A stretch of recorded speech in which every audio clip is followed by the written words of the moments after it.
All right. Welcome, everyone, to today's Shaman's Directory live event. We have a bit of an introduction to let you know about Shaman's Directory and everyone who's here today. So let me get started with that. So I am Trisha Bennett, and I live on the northeast coast of the United States, and I'm one of the founding members of Shaman's Directory. And I'm always honored to be one of the hosts at our Saturday live events. And these events are always rich with beauty and wisdom and knowledge. And so I invite you to turn off your devices, maybe light a candle, do whatever you do to create a little bit of sacred space for yourself right now so that you can really take in the wisdom that will be offered over the next couple of hours. If you enjoy your time with us today, we welcome you to join our community. You can visit our website at shamansdirectory.com to get listed as a lineage-based healer, to make an appointment with a practitioner, or simply to stay updated on all of our events. We also invite you to follow us on Facebook and Instagram at Shaman's Directory, and on YouTube also at Shaman's Directory, where you can find the recording of this and all of our past live events, as well as interviews with members of Shaman's Directory so that you can see what it might be like to make an appointment with one of our listed members. We also have just opened the Sacred Activism page on our website, which is brand new, where we are listing programs and organizations that we know are contributing to the preservation and perpetuation of Indigenous communities, wisdom, languages, land, and more across the planet. So you can learn more about that at shamansdirectory.com/sacred activism. So again, I want to welcome you to our program today and tell you a little bit about how this conversation came to be. So we have wanted to have John Lockley join us for some time, and we're really honored to be introducing him to you through the Shaman's Directory community. We know that many of you already know him. And Wake Wheeler is one of our hosts. Many of you probably also know him from either Shaman to Shaman or from our summits that we've had. And I just want to have Wake say a quick hello. He's here. So just so that you see him. Greetings. It's my honor to be here. It's always a treat to join Trisha in these presentations. And I think we have a very, I would say, cutting edge conversation. And John, I can see that you're getting set, and it's so nice to see you and to be able to work with you today. So, John, we just want you to say a quick hello so people can see Hi. Hi, everyone. It's good to see you. Thanks for joining. Thanks for inviting me. You are welcome. We are honored to have you here. And I was just about to tell everyone a little bit about how this particular conversation came about that we're going to have today. So I was saying that we've wanted to have you join us for some time, and that you and Wake and I met to discuss what we might talk about. And there were all kinds of things. There were your trainings, your book, your trips to the Kalahari, the story of becoming an elder in your tradition. And what came up when we were speaking is something even bigger. It was a more global realization of the fact that there's really a spiritual hunger going on across the planet to seek out Indigenous wisdom in ways that in greater ways than probably ever before, and that many Indigenous communities are reaching out in ways that are very unfamiliar to them to try to meet us, to answer our questions and offer their wisdom, and that there is a way that there are things that we need to learn about protocols and about different communities and approaching elders that we don't know. And we need to learn so that we're not imposing our Western ways on these beautiful elders who are willing to offer their wisdom to us. So we thought that we would use this program today, especially in light of what you're going to share about your own experience, how this is reflected globally, how we can think about this and learn from your experience globally. So what I'd like to also start by saying is that I've never had a better opportunity to use the phrase addressing the elephant in the living room. I don't know how many of you know that book, but John has elephants behind him. We're journeying to Africa today. And it's a common assumption to think that a healer from South Africa would be Black. And the fact is that in South Africa, the population is about 8% white and 80% Black. So it's a normal assumption that people might make.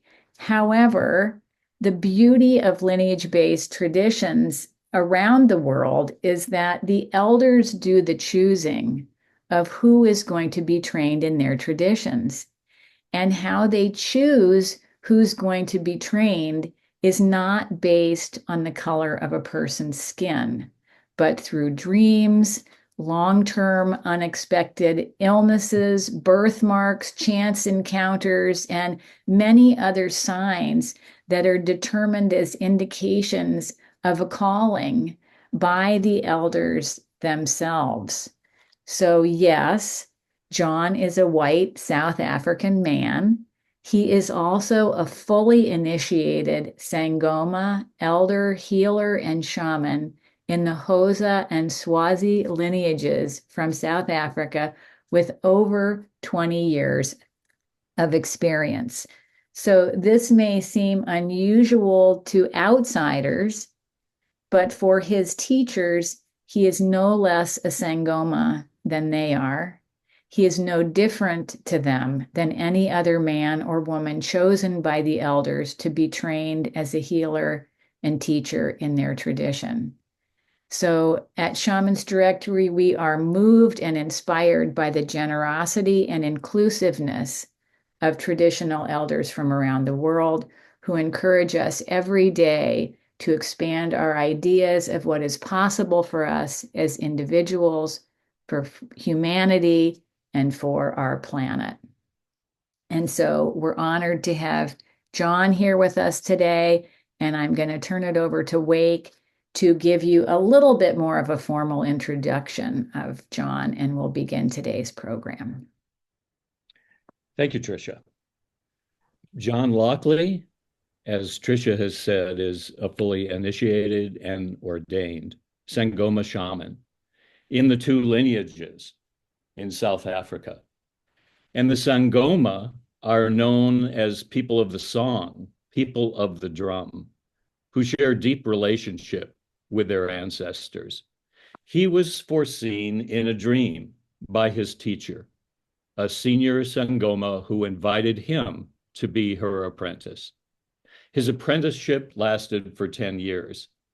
He was one of the first modern white men in recent times awarded the designation of a senior Sangoma elder.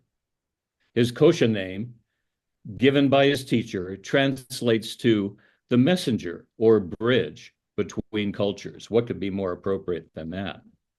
For the last 20 years, then, John has pioneered the bridge between modern Western psychology and traditional South African healing, teaching people how they can reconnect to their ancestors with spirit and with the earth.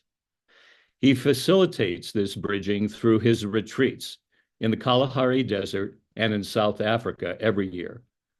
John also offers private divination and healing sessions online, as well as group-oriented monthly ceremonies. He's the author of the book Leopard Warrior and the audio teachings The Way of the Leopard, both published by Sounds True. He splits his time between South Africa, Botswana, and the Kalahari Desert and Canada. Wow, this is a while in coming, John, and I'm so happy that you're here. John is a shaman. Number one, he is a shaman, a senior Sangoma elder himself. No question about that. He approached his teacher. He had an inspiration through the dream time, and so did she. And they met together, and he was accepted as an apprentice. A very unusual situation, but he dedicated himself to 10 years of apprenticeship, learning the ways of relationship, the ways of the Sangoma, learning how to be the shaman he has become. He, because of his experience, has a wealth of wisdom, and especially with cross-cultural relationships with spiritual elders. And it was our invitation then, in conversations after John's summit presentation, to share his stories and insights and give us his guidance through personal experience, so we may apply his wisdom to our own relationships as we seek elder wisdom, as we seek elder teachings, as we enter into our own sacred relationships with respect and honor that John has shown. So it's my delight, it's my honor to be here today, to join in the conversation with John Lockley, to engage in this exchange. And frankly, I felt nervous this morning, even though we've talked so many times, John, that you're a senior Sangoma elder. I feel some deference that I don't even know how to show. So I welcome you, I honor you, and I look forward to our discussion. Thanks, Wake. Yeah, and thank you, Tricia, and everyone for signing up and sitting with us today. It's always nice to sit in community, so thank you so much. How would you like to begin, John? Certainly the story of your meeting your teacher and beginning your apprenticeship has been discussed a bit in your summit interview. But what do you think is important for us to learn first off? I think the most important is for everyone to have a relationship with their own spirit, with their own umoya, and that is the cutting edge. And I talk about, with my current work, I talk about the call of the wild. And the call of the wild, as you can see with these elephants, is represented in a beautiful way with my elephant friends. The call of the wild starts with each person befriending the breath inside of them, befriending their connection to their heart and their mind, and befriending their connection to their own shadow, to those parts of themselves they don't want to look at, and befriending their relationship with their own bones, with their ancestors. And once people come into that space of that call of the wild, where they're listening to the wind inside of them, then they are ready for their calling. So everyone is called. Like in Buddhism, the Buddha said, everyone has a purpose. And the most important thing is for each person to find their purpose. Not for the Buddha to find your purpose, or for Jesus, or for Muhammad. The responsibility for each human being is for them to find their purpose. So as my Xhosa elders would say, people are born human, but they have to make a decision to become human. So to become human means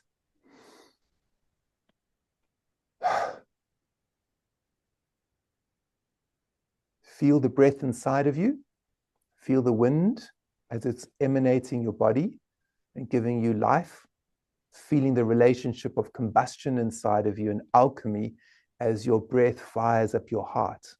And as your breath fires your heart, you have life.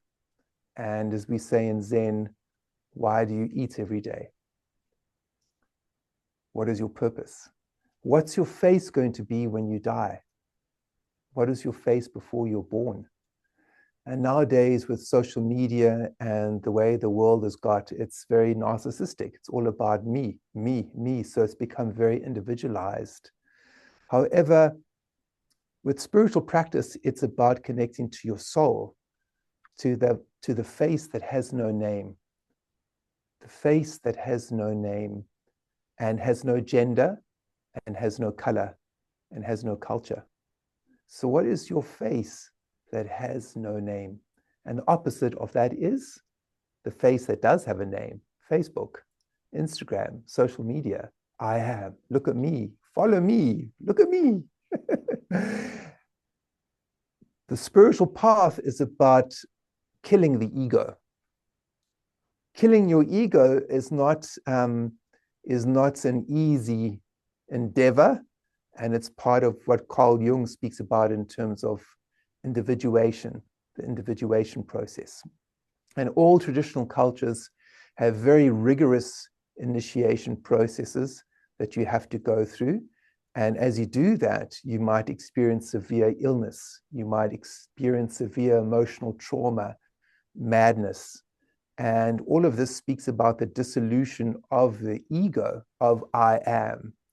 Because if you're holding strongly onto I am, how are you going to help someone in front of you? How are you going to let go your ego and feel their pain, feel their suffering? How are you going to help the elephants if you are holding strongly onto I am? You can't feel the elephant spirit then. So the point of this work is beyond culture.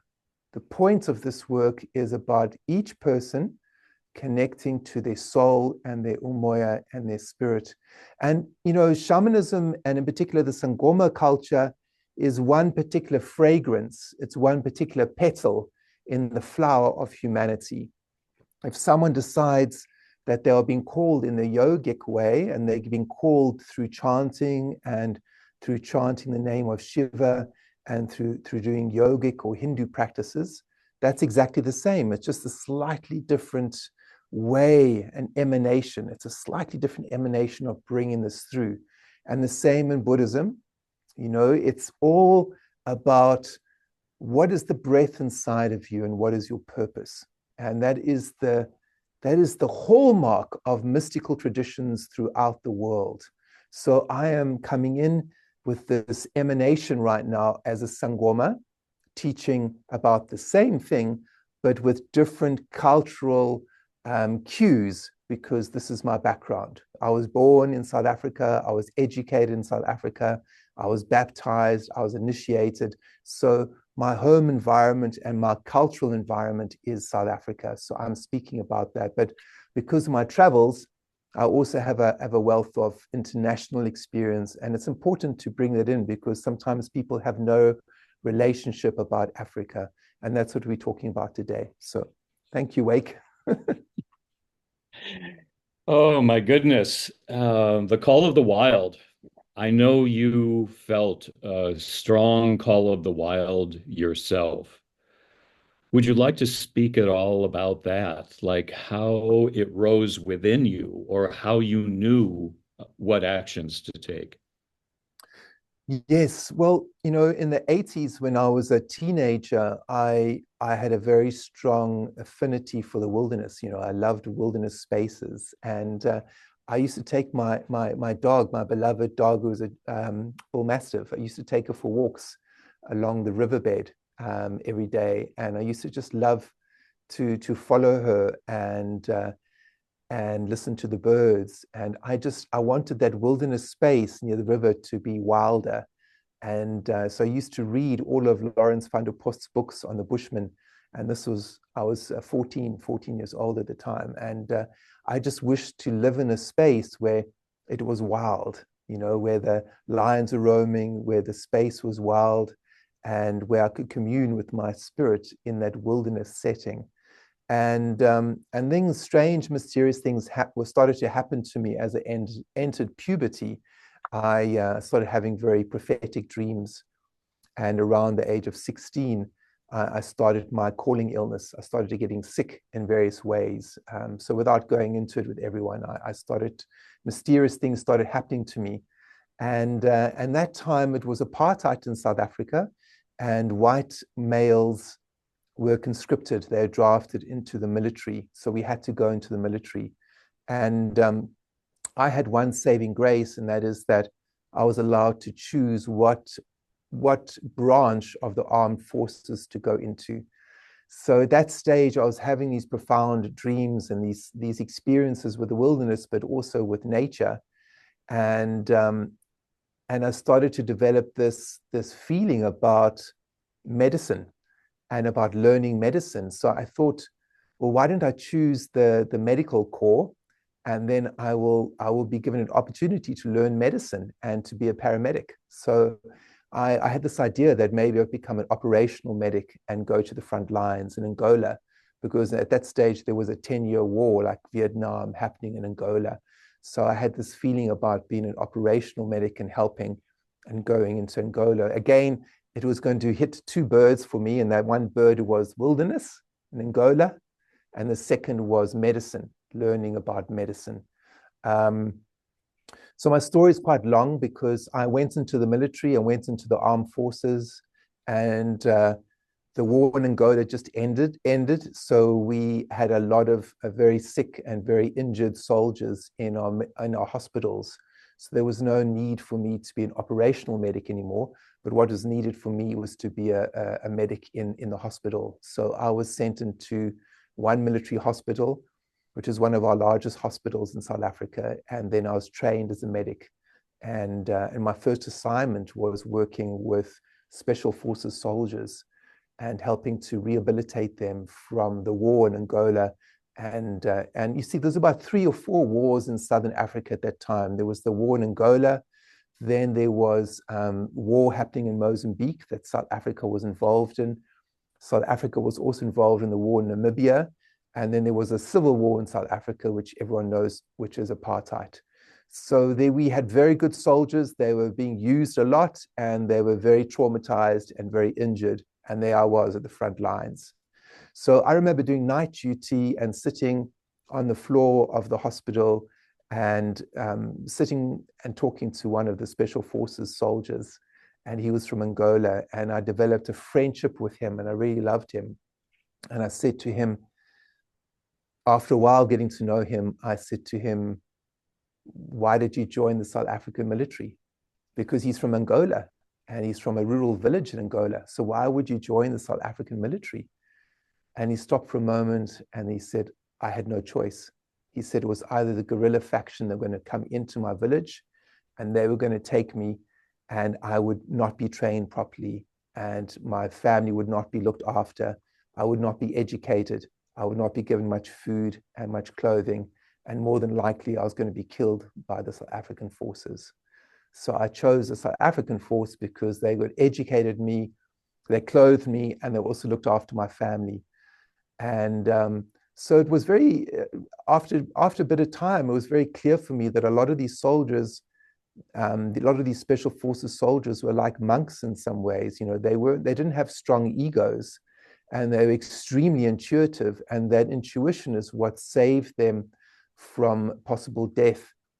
And one story I'd like to share with everyone, and then I'll get back to you, Wake, because like I say, my story of initiation is a long one. And but I had the time in the military in terms of being a military medic was very, very important for me. And one last, a couple of things I can say is that I had this intuition when I was 16 that I needed to experience death, and that once I experienced death, I would know what my calling is. And so this is an important point for all the listeners and people looking to find their calling. It's not about you feeling your own death. I mean, it is that, is sure, but it's about allowing yourself to feel the suffering of someone else. And there is the route to your own calling. Okay, so that's where it's not about you, it's about us. So at the age of 16, I had this feeling that in order for me to find my calling, I had to come close to death. I had to work with death. So when I was in the military, I was working with these soldiers that they were sick, but they were not on death's door. So I worked in the rehabilitation ward for a number of months, and then I actually got a transfer because I wanted to work in intensive care. And I know it seems strange maybe for people, but if you have this calling inside of you where your spirit is pushing you to work with death in order for you to realize certain very strong teachings, then that's what you do. So I asked the matron of the hospital to get me a transfer into an intensive care unit. And she was completely gobsmacked. And she looked at me and she said, this is the first time in my life, she said, where a drafted, conscripted soldier is looking to do more work, not less. She said, it's going to be difficult. Are you ready for that? And I said, yes, because of my dreams. My dreams already prime me for that.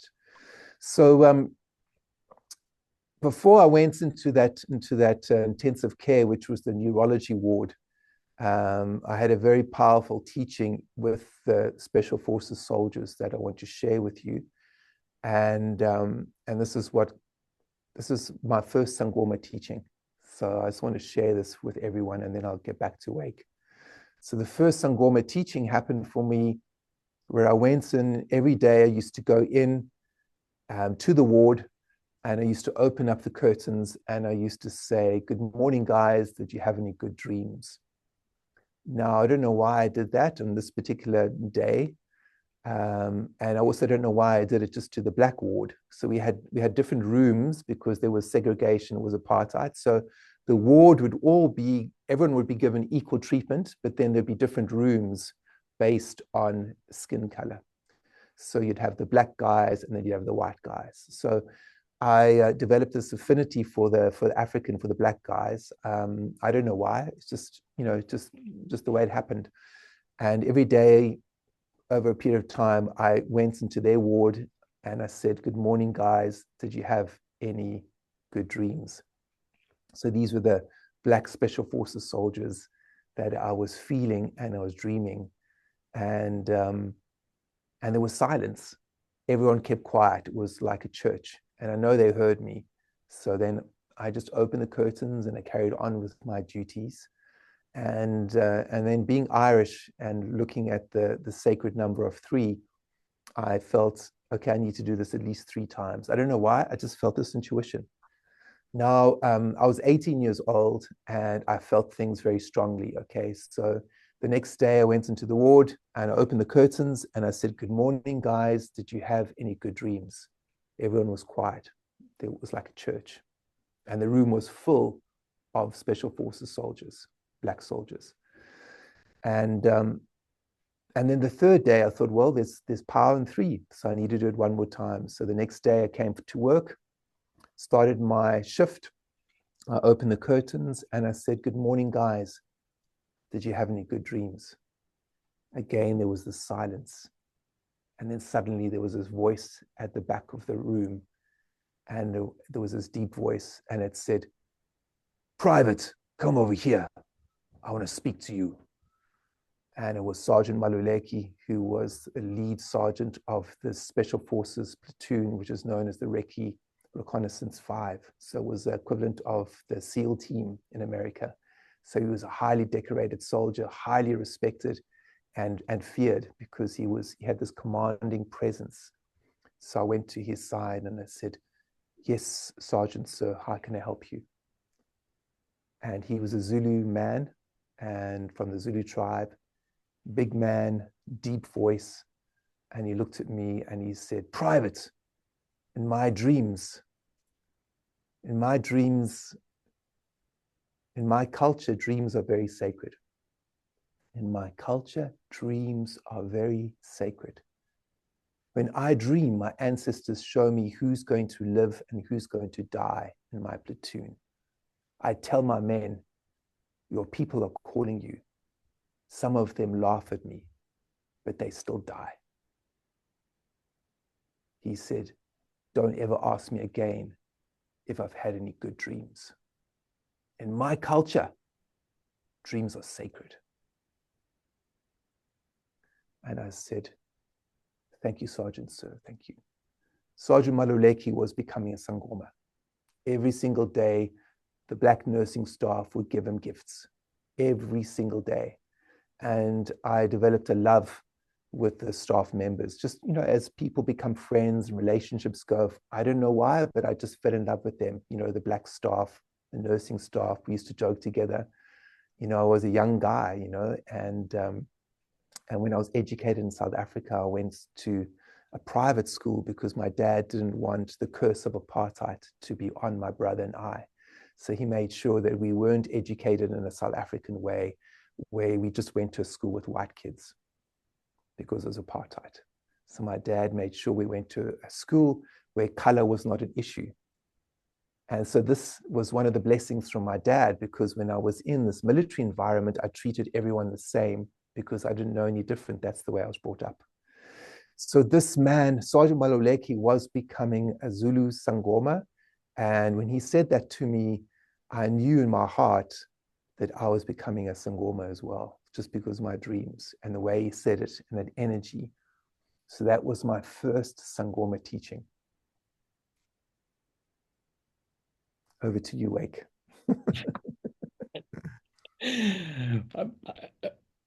I want to swim in what you've just offered us. It feels so deep and personal. That's one thing I love about you, John, is your willingness to share your very most personal experiences in finding your way.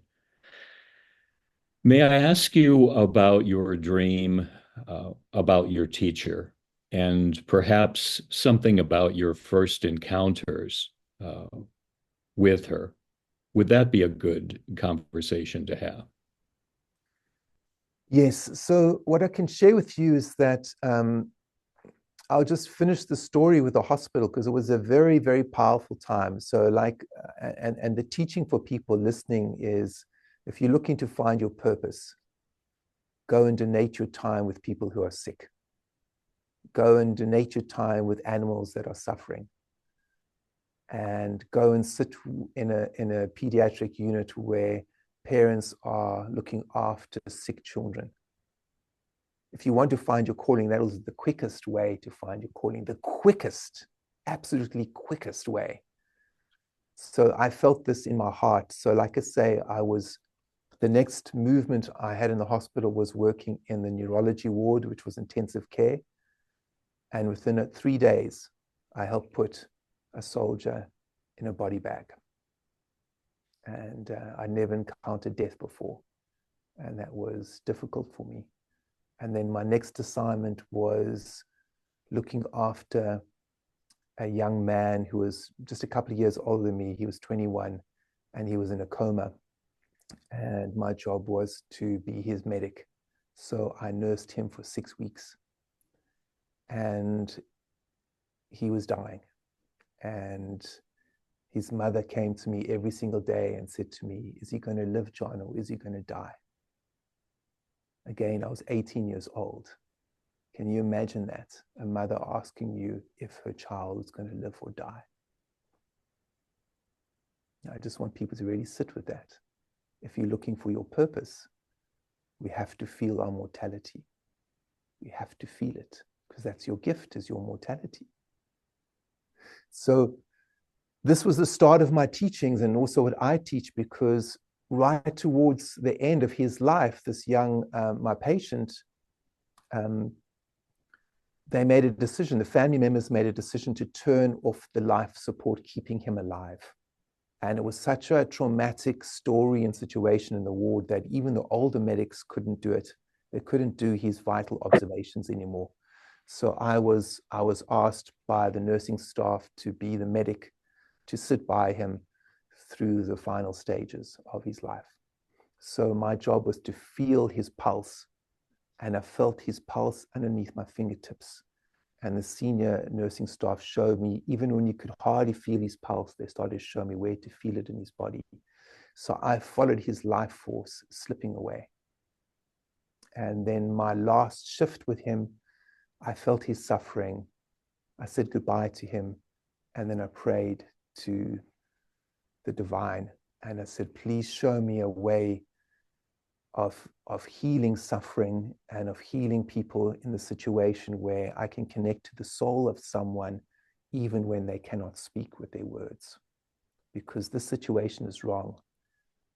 What Ian is going through, the suffering that he's going through, the suffering his family is going through is wrong. I need to learn a way of healing that if I'm ever in this situation again, I can bring some peace to the mother or to the person who's sick. And I was very angry and I was very vehement, and I just shouted with my spirit, show me another way of healing, show me. And then I did my bow to my patient and I left the room.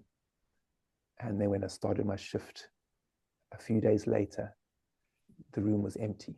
He had died. So this propelled me into an existential crisis of phenomenal proportions. And a couple of weeks after that, a friend of mine started Zen meditation classes. And I didn't know what Zen was. I didn't know what Buddhism was. And I said to my friend, what is Zen? And he said, well, Zen is a meditation practice. And it's about this guy called the Buddha who said life is suffering. And in order to understand that, you have to feel your suffering and you have to accept it. So I thought, well, that makes perfect sense to me. So I started meditation classes, and I was very lucky because the teacher we had was a lay nun, and she had been baptized by a well-known Zen master from Japan. So she started to train us. And I went on this retreat. I was still in the military. I had some leave, and I went on a retreat for 4 days with her in the mountains and other people. And then when I came back from that retreat, that's when I received my calling dream to become a Sangoma. And in that dream, it was very clear. It was like I can see you, and it was real. It was more real than life. And I was approached by a witch doctor because I didn't know what Sangomas were. I just knew the medicine men being called witch doctors. And I was approached by a witch doctor, and all I could see was these shiny eyes like diamonds. And we were in a cave, and there was a young initiate next to me. We were both the same. He was a black guy, I was a white guy, and we were lying on the ground in this cave, and he was talking to us via mental telepathy. So I said to the witch doctor, I said, train me. I said, train me. I said, in your ways. I want to understand about healing. I want to understand about nature and about suffering. Train me. And he kept quiet. And I asked him 3 times. And after the 3rd time, he said to me, in my culture, just like Sergeant Malulek, he said, in my culture, he said, if I'm going to train you, you're going to come close to death. You're going to get very, very sick, and you're going to come close to death. He said, you need to be aware of that. And then I said to him, I've already come close to death. And I said, my beloved patient died. I'm in apartheid. I'm in a civil war.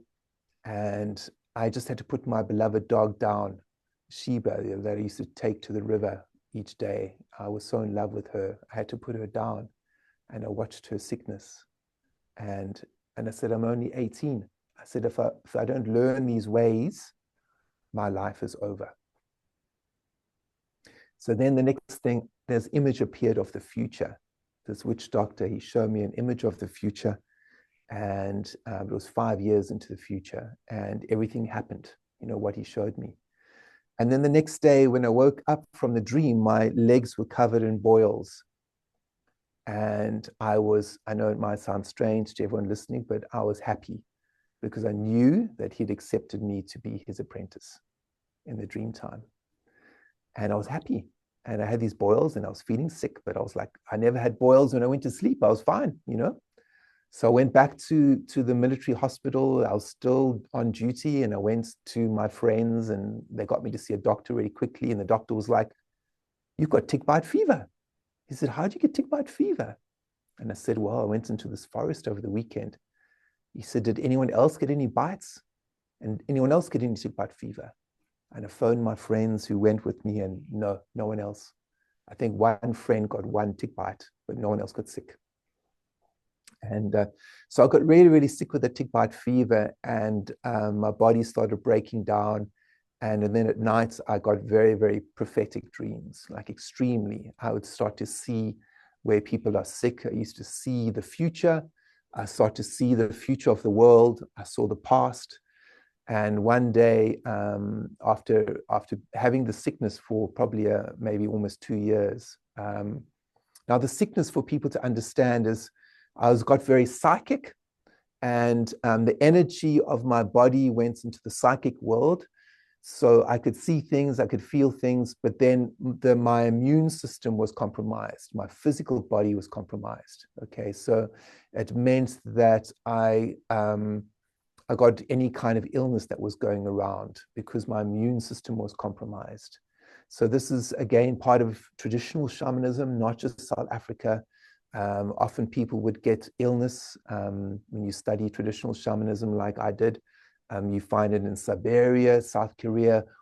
Traditional shamanism, the hallmark of it often is getting a mysterious illness, because your ego has to break down in order for you to be humbled, in order for you to work as a hollow bone. Okay, so one day I had this vision when I was walking at home in my garden, where I was shown the future, and I was shown the future. And there was this voice that spoke to me. It was a woman's voice. And she said to me, John, you're going to have to drop out of university. You're going to have to train with spiritual masters in South Korea. And you're going to have to put this first in your life, because one day we're going to call on you. One day the world is going to call on you. And you're going to know that when there's going to be the largest loss of life from a flood that has ever happened in the last 200 years. You'll know that moment. And once that moment hits, you'll know that you're going to be called to work as a spiritual teacher. But the voice said you need to be ready, and you need to be very well trained. So after that vision, it was so strong, I went to South Korea and I trained to be a monk. And then I fast forward into the future, that I was called after the tsunami hit Indonesia, which was, I think, 2006. That was just before I finished my final initiation. So after that tsunami hit Indonesia, and it was the largest loss of waterborne, largest loss of life, I knew that was a vision that the lady had shared with me, and it was time for me to start working as a spiritual teacher. And that was just before I became a senior Sangoma, which was around 2006, I think, 2005. Anyway, the meeting of my teacher, because it was apartheid, the meeting of my beloved Xhosa teacher happened after I was in the military. So I had to deal with the illness for 7 years before I met my Xhosa teacher, because I wasn't allowed into the township because of having white skin, because of apartheid. You'd only be allowed if you had a special pass, and Black people would only be allowed in the town if they had a special pass. Only the military and doctors and people with special license were able to go wandering around in the township. You weren't able to sit there and hang out with people. So I was waiting for apartheid to end in order for me to find a teacher or have a meeting with a Sangoma. So the last thing I'll say, because I'm talking quite a bit here, so the last thing I'll say is the meeting with my Xhosa teacher, and then I'll come back to Wake. So thanks everyone for listening to me. So I was in South Korea training to possibly become a Zen monk, and I was invited by the lineage master to become his apprentice. And he said, join my Zen army, okay? And I said to him, and he said, save beings from suffering. And I said, I'm so young though. And he said, how old are you? And I said, I'm 22 years old. He said, well, I got enlightenment at 22, no problem. And then I said to him, well, I haven't had a girlfriend yet. And I kind of thought that, living the life of a monk and chanting was so easy for me, was so easy. And I thought where I struggled was conflict with people and living with people and dealing with people. I struggled because I was very shy. And I thought this is too easy. Chanting and being in a temple and meditating, it was too easy. So in that moment, he pushed me to the edge in a Singapore airport. I was sitting next to him. He gave me his final Zen interview. And in that moment, I said to him, no. Because I realized what I needed to do was to go back to South Africa, to vote for Nelson Mandela, to take part in the first democratic elections, and then to go and have a meeting with the Sangoma. So that's what I did. I went back to South Africa. I went back to university to study psychology. And then one day in my psychology class, we were working in the township. And I asked one of the interpreters, who was Xhosa, if he could organize for me to have an interview with a Sangoma he trusted. And this was a very good friend of mine, Sid, and he was an incredible translator. And he said there was this wonderful Sangoma teacher and medicine woman who healed his son from sickness. And he said, she speaks the truth. He said, she's a good one for us to go to. So I'll speak to her and ask if she can give you an interview. So then the next day he said, yes, she's happy to meet up with you. And so the next day we went through her gate and I saw her sweeping away and I could feel her strong energy and she seemed very stern. And she looked at me and she just said, Jikelele. She just pointed, Jikelele, which means turn around, which means to go to the back where the divination room is. So we went into the divination room, we sat down. She gave us the exchange of how much it costs. So we put the exchange down. And then she closed her eyes and then she just started chanting in Xhosa.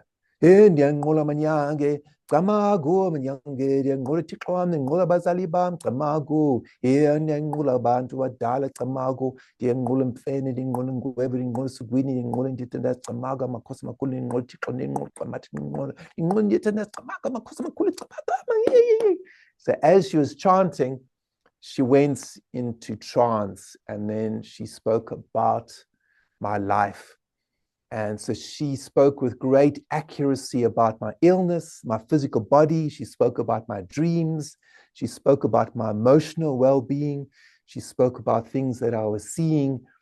And then she looked at me very sternly and she said, looked into my eyes and she said, what took you so long to come to me? She said to me in Xhosa. And I said to her, apartheid. I couldn't come because of apartheid. She looked at me, we just looked into each other's eyes. And then she said, and she closed her eyes and she started to cry. And she said, we almost lost you. You almost died. She said, you almost died because the sickness has been too strong.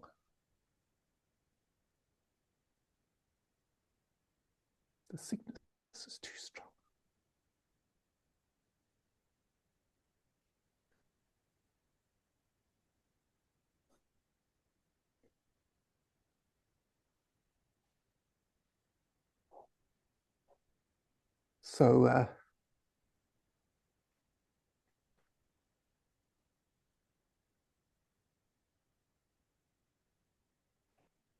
So then she invited me to be her apprentice.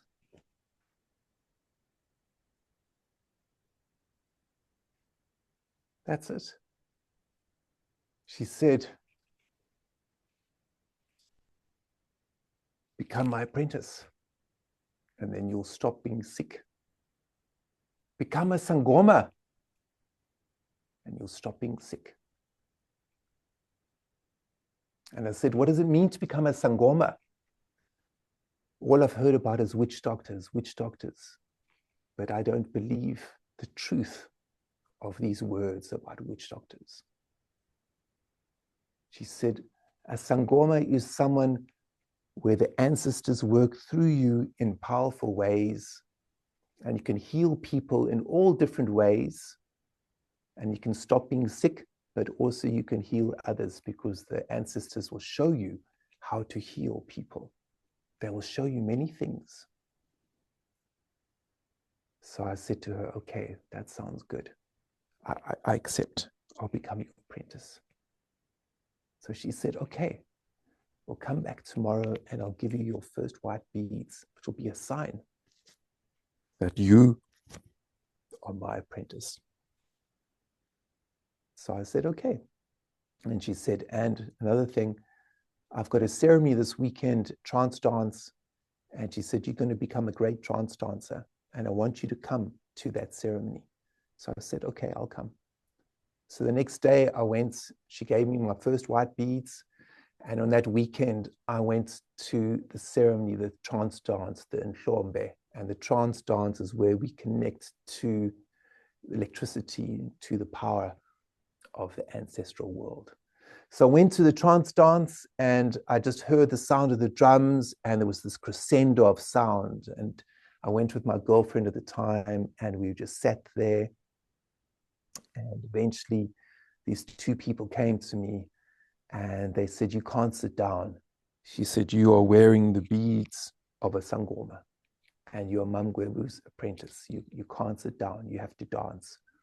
And I felt so shy, so shy. I was the only, me and my girlfriend were the only two white people in probably a, I don't know, 5 to 10 kilometer radius, you know. And so I felt very shy, you know. So one lady pulled me from one hand, the other lady pulled me from another hand. They brought me into the center of the room. And then they just started talking across and they just said, Berisi Kupo. They told the one drum to beat. And then they told the other drum, Berisi Kupo. And then the drums just started going. And then they just, they were like two like Boeing 747s. They're just this energy, the two ladies, they just like lifted off, just feel the energy as they were dancing. And they're big ladies. So their bums and their bosoms were hitting me because I was this skinny little kid and I was between them. And I was like, and I just felt the vibration as they were hitting me because it was a small room, because it was a poor area and they were holding me tight. And they were dancing like their lives depended on it, but they were dancing with joy. And as they were dancing, they held me tight.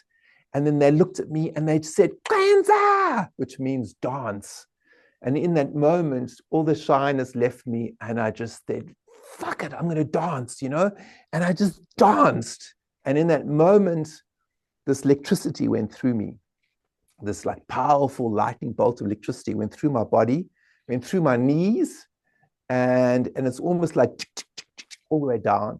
And then just like this like primal energy or scream just came through me, you know, and through my crown, through my spine. And that was it. That was like, suddenly I was in. I was like this live wire, you know. And then from then on, my dancing abilities got strong and strong, and people used to come from all over to watch me dance because they'd never seen a white person dance like this.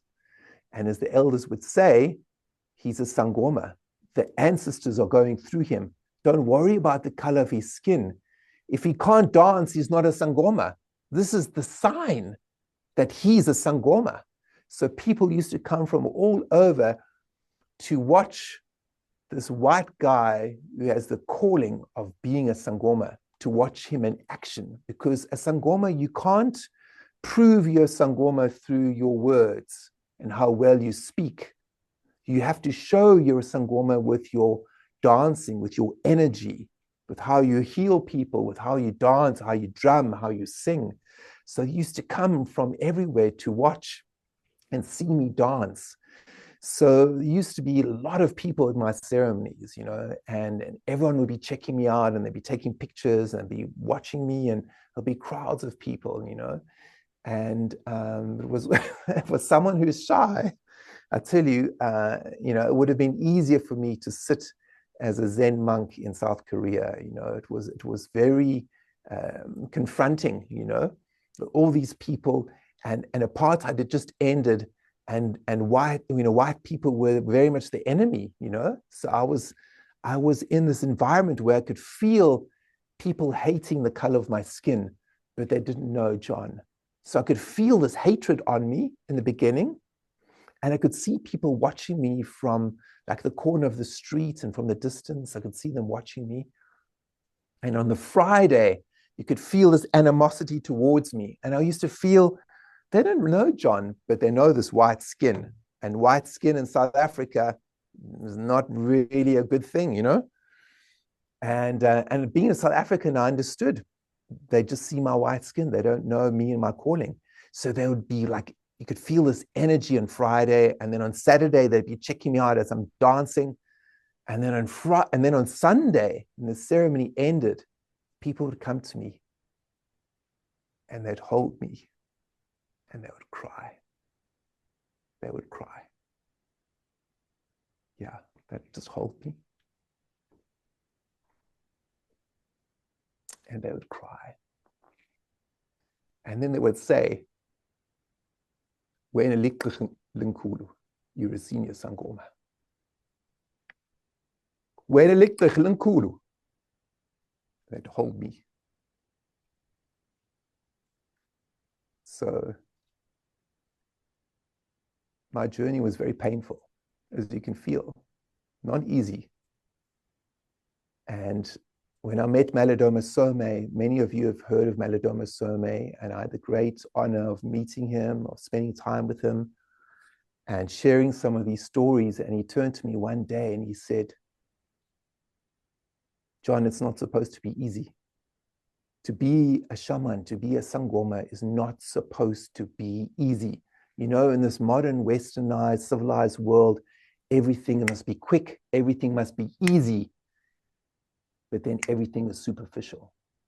But when you go into the depth of spirit, to the wilderness inside of you, don't expect it to be easy. So he shared that wisdom and teaching with me, and I really appreciated that. And so now the difficulties I've experienced, I can share with tears of joy and sadness and grief, but, you know, tears of wonderment and mystery. And that's why I share these stories, because, you know, there's so much ignorance with the human race nowadays. We have iPhones and smartphones that can teach you many things. And for example, me and Wake, in preparing for this class, I said to him, you know, there's no excuse for people to be ignorant about Africa nowadays. And I said, let's do an experiment, Wake. And I said, within 1 minute, I will tell you everything about Africa. And I got my phone out, and Wake can witness this. And I just put Africa into Wikipedia. And within 1 minute, it showed me the map of Africa. And it showed me 54 countries, over 2,000 different languages. So it showed me many, many things. So I said to Wake, I want to share about the beauty of South Africa culture in terms of the mystery of the shamanism and the truth of someone with white skin becoming a shaman, becoming a Sangoma. And people need to open their hearts. People need to open their hearts, open their consciousness to another non-Western way of connecting to spirit. Over to you, Wake. What a calling you've had, John, and what a blessing that you are willing to share your journey with us. I think it's clear you had to dance, and I still do. You would accept no other option. No. The easy path was not for you.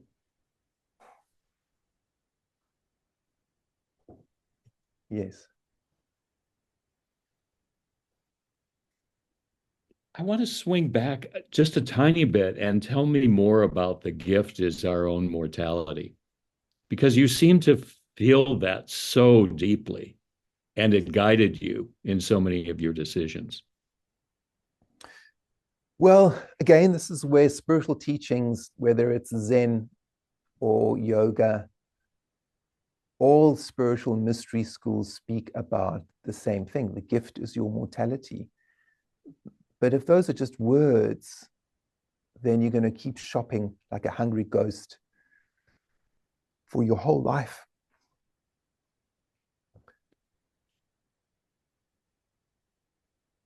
So the mortality we have, the gift is our mortality. So like in Buddhism, for example, they would say that it's a great blessing being born human. It's a great gift. It's a very auspicious birth to be born human. And nowadays, when you see species extinction on the uprise and you see how animals are suffering, you see that there is a great gift in being born human.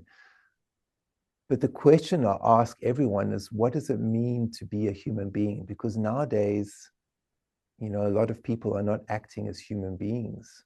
So the first thing human people need to do to engage with their humanity is to appreciate their humanity. Appreciate first that you're alive. There's a breath going through me. I'm not dead. And the next thing, appreciate whether if you're healthy, if you're not sick. There's so many people who are sick. So that's the next appreciation. And appreciate your human birth. Often in spiritual circles, I find people do a workshop and they want something. And I often feel very sad when I see that, because they want something from me. And I'll say, I can't give you anything. All I can do is show you these teachings, but you have to do the practice. And the first thing a student has to do, whether they're a Sangoma student, whether they're a shamanic student, whether they're a yoga or Buddhist or mindful or Christian student of life, the first thing you have to do is appreciate that you are alive. Appreciate your mortality and know that life is fleeting and we are not on this earth in this form forever. Animals die, people die. And that existential contemplation about life is extremely important. And if that is not done, don't go and do workshops and buy books on spirituality. You're wasting your time and you're wasting your money. Why are you alive? What is this life? That's a very, very, very important question. And then you can ask that spirit inside of you, that wind that is giving you life, where to go to find the answers for you to come into your humanity. Because a human being is not just someone that's on Amazon that buys things and just takes from the environment. That's not just a human being. That's part of human, but it's not a human being. A human being is a creature that is empathic, that is sensitive, that is engaged with all the 7 senses that the divine gave us. The elephant represents 6 senses. As a human being, we have 7 senses. That 7th sense is the sense of manifestation, of being able to change the world around us. Meaning you have a dream, like Sergeant Maluleki, where he is shown who's going to die. And because he's shown that, he can change the karma of his platoon members if they listen. So if they laugh, they're going to die. But if they listen to Sergeant Maluleki, then they might go, okay, well, maybe I'm not going to go on platoon today. Maybe I need to change something, or maybe I need to make peace with my spirits, with my ancestors before I die. And in that moment, their karma changes. Why? Because Sergeant Maluleki is engaged with his 7th sense. He's listening to the dreams and he's manifesting his dreams because he's sharing them with his platoon member, with one of his soldiers. So all of us have that ability. But if we are locked into, what can I get? What can I get? I'm going to go and do the ceremony that I've heard as special medicine that people are drinking, and it means I can see the future. Let me go and get that. No. That's not good practice. I'm sorry. No. That's hungry ghost. So rather take up golf and enjoy golf, because it will teach you more about the wind and the birds and the weather and the beauty of being alive. Spiritual practice first is about feeling the life force inside of you. That's the first movement. That's our mortality, and that's our gift. Because if you don't appreciate the gift you've got, how are you ever going to know what your calling is and what your purpose is, as the Buddha said? So in Xhosa way, we talk about umsebenzi ukukhanya. So it's saying the spiritual work is about shining. Umsebenzi ukukhanya, khanya umsebenzi. The work of connecting to your spirit is the work of connecting to your ancestors, to your bones. It's the work of shining.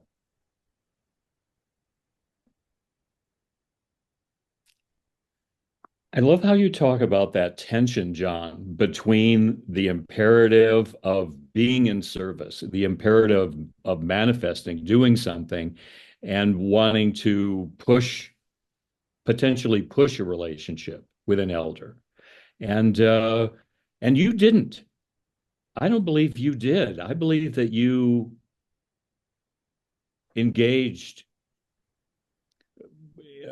put yourself over, gave yourself over, that you were open enough to listen and to watch and to be guided.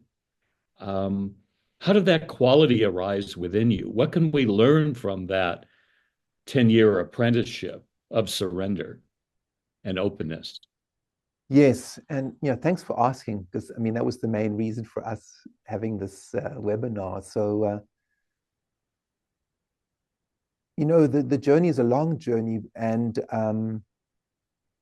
it's long for all of us, not just for me. It's long for all of us, And the first thing is we have to be available to listen, okay? And I'm not saying I'm a perfect person, okay? Because I'm not. But the reason why I listened is because I experienced so much suffering, and there was no solution for me. So the solution first came when I met my first Zen teacher, and what she said made sense. So I listened more deeply.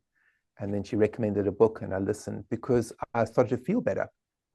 So for people listening, the first thing each person needs to do is they need to learn to improve their powers of listening to themselves first. Listen to your pain. Listen to your suffering. Listen to your joy. Listen to everything. So when I was in South Korea, my Zen master Subong, he was my teacher. He was my main teacher. And then there was a lineage Zen master who invited me to be a monk in the temple. But my personal teacher was Zen master Subong, and so he mentored me. And there weren't too many monks there, so he used to give out to me. So in those days, the Zen masters were quite strong. There would be no fluffy duffy. If you're making a mistake, he would tell me. So I remember him saying to me, he said to me one day, John, don't just do your own thing. He said, watch around you. How are the Korean monks operating? Watch and listen, see their behavior. Don't just do your own thing, And because I felt a little bit embarrassed when he said that to me, so I paid attention. I think I was only 21 then, So there was a very, very powerful teaching that he gave me, and I was ready to hear him. Don't just do your own thing. Watch the Korean monks. What are they doing? And then what he meant was, just to be clear with you, was that we were in South Korea, and the main language there was not English, it was Korean in this temple. And there were some Korean monks knew English, but most didn't. Most just spoke in Korean. So we had to learn some Korean, but we also had to learn the culture. And so what Zen Master Subong was saying to me is, watch how the other Korean monks do things. Watch how they do it. So to watch means to listen and to observe, not give your own opinion on things. So that was a fundamental training for me for when I arrived at my teacher's home and she invited me to be her apprentice, because the medium of conversation and everything was not in English, it was in Xhosa. It's still in the Xhosa language. So my job there was to watch the body language. I watched the body language of people, and I watched the expressions on their faces, and I listened. So that's how I started to learn the language, was listening, but I watched their body language. And I also watched how people treated my teacher and how they treated the elders. Okay, so they didn't go up to the elders and just hug them. They didn't go up and crowd the elders in terms of their personal space. There was a process of approaching them. So I watched that very, very carefully. And then at the same time, what was also happening to me, and this is where I was very fortunate, I received dreams where I was told by my ancestors, by my spirits, how to behave in certain ways, And then I would check in with my interpreter and with my close Xhosa friends who did speak English. And I'd say, I had a dream about this. What does it mean? And they go, wow, you're connecting to Umsebenzi, Izinyanya. They would say to me, Izinyanya zimangaliso, which means the ancestors work in mysterious ways because they're teaching you our ways through your dreams. So they explained it to me and they were like amazed. So that quality of listening is very important with elders, not interrupting, not pushing yourself on them, and then also watching how people in that indigenous culture, how they treat their people, Another very important point to make, and that's got to do with time and patience.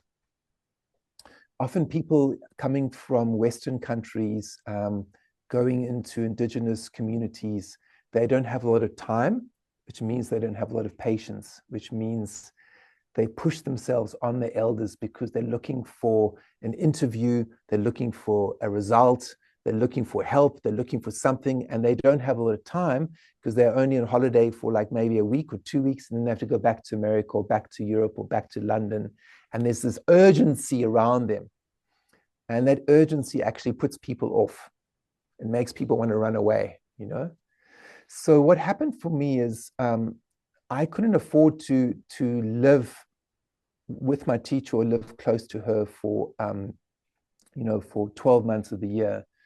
But what I did feel intuitively and the guidance I received was that I should live with my teacher or live close to her for a minimum of 3 months a year. And that's what my spirit said to me. And the reason is because you can't put pressure on the elders. If there's a dream and there's a dream you're working on, or there's a ceremony, or the spirits have to talk to you, it takes time. So you have to be patient. So I would arrive at my teacher's place and there'd be a lot of dreams that I would share with her, and she would get exhausted listening to my dreams. And then she got exhausted explaining the culture to me. And then I had to watch her body language and watch, okay, it's enough. I need to just chill for a few days, because I could feel she's getting tired trying to explain all of this to me. And so that's the first thing. So that's why I made sure that I was there with enough time where I'm not going to put pressure on her, and I'm not going to put pressure on the elders, and I'm not going to put pressure on the community to give me the solutions. I must just be there and make sure I'm patient. And then the second thing I noticed also was, to not ask for things really, just to do the basics in terms of ceremony and to share my dreams, and then also to ask the elders what I can do to help them. So that's what I would do. So then my elders, I ended up taking a lot of people to the hospital because no one had a car. So I used to take as part of my giving and my service, part of my service was taking elders to the hospital and actually being a translator with the doctors. And I used to fight for healing and for treatments with certain of our Sangoma elders. So it got so much that people would call on me and they'd say, we're not going to the hospital until Tringo's here, till John's here. So I would take them to the hospital, and I'd be the only white guy there, and everyone would think that I'm one of the doctors. And then when one of the doctors come, they're so shocked that I was there. And then I would push the doctor to not just push them aside, that they would give me a reason why they're giving the medication, that they would make sure that everything was being looked after in terms of my beloved elder's body. And And this was part of my service. So an important part of the practice of working with Indigenous elder, it's not just about you. How can you help that community? How much can you listen? How much can you be patient? How much can you not push yourself on the people? And then the other thing is time. You know, if you're really in love with the community, you need to take some time and actually spend time with them. So for me, I was lucky I was young. I was a young man in my 20s and then early 30s. But, you know, I used to take out a student loan from the bank, you know, to actually pay for my flights so I could be at home, pay for my apprenticeship. And it took me many, many years to pay off my apprenticeship because of the student loan I accrued, because I couldn't work for 3 months while I'm sitting learning Indigenous knowledge with my teacher. And my family and friends were so amazed in South Africa. They said, who, John, can take 3 months off every year and just sit in a village for 3 months? Who can do that? So my family and friends were actually kind of annoyed with me. They said, are you crazy? What's wrong with you, John? My family would be really like, they couldn't understand me. They couldn't understand me. And I remember saying to my mother, Mom, one day this Indigenous knowledge that I'm learning is going to be highly, highly sought after. And I need to learn this Indigenous knowledge, and it's gold. It's gold dust, and it's not appreciated in South Africa today and in the world. But I said, one day it's going to be appreciated. So I'm going to trust in my intuition and take the loan out of the bank. And that's what I did. So every year, my bank manager used to get a bit annoyed with me because I'd top up my loan. So this is about sacrifice. If you really want to work with Indigenous elders, you have to sacrifice something. Your time, your energy, your money. How important is it for you to sit with them? That's very, very important, you know. So when I work with students and they give me all the reasons why they cannot sit with me for 6 weeks, I keep quiet because, you know, I'm just asking myself, what is the calling that they have? What is the calling they have? And they said, oh, there's children and there's this and that. I'm like, yes, it's difficult. Yes, it's difficult. But this indigenous knowledge is very sacred. And we cannot just arrive in a village and impose ourselves on a group of people and expect them to dance and do ceremonies for us and teach us their ways and their language in 2 weeks. What is that? That's hungry ghost energy. And that's like a virus. It's like a plague in the world. And we need to treat that hungry ghost energy. And that hungry ghost energy you treat through soul, through spirit, through feeling the breath inside of you, feeling the gift of being alive. And then you feel patience and grace. And then that Indigenous elder, you're not putting pressure on them.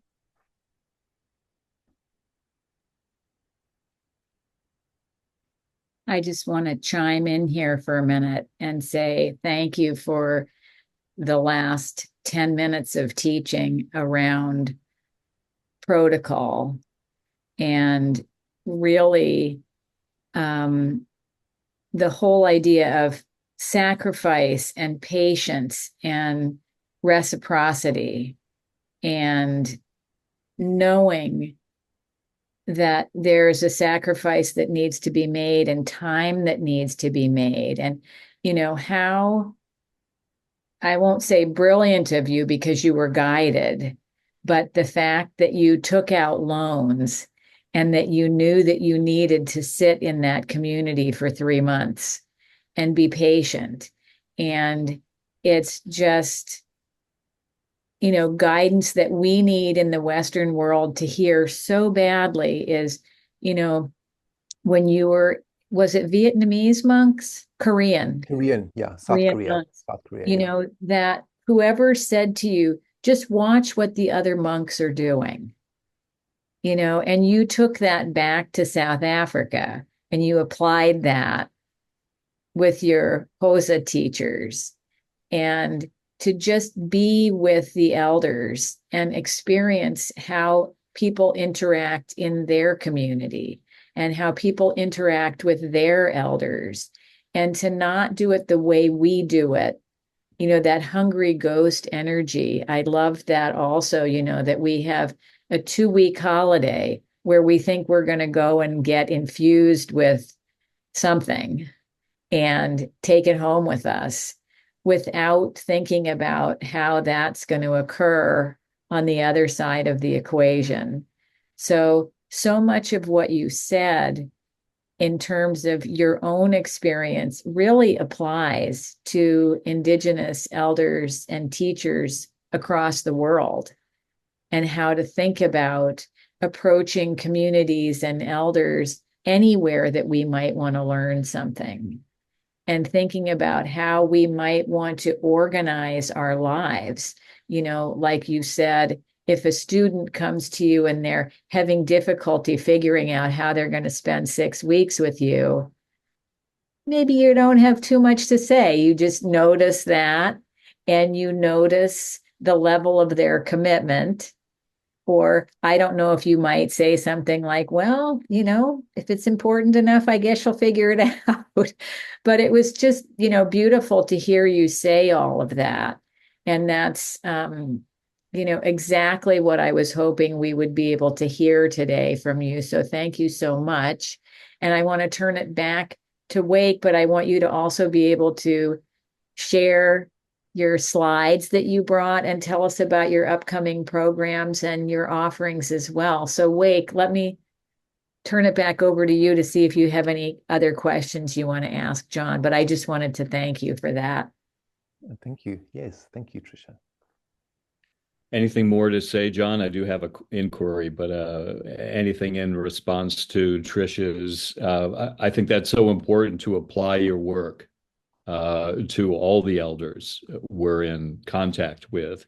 Is there anything you'd like to offer about that? Anything else?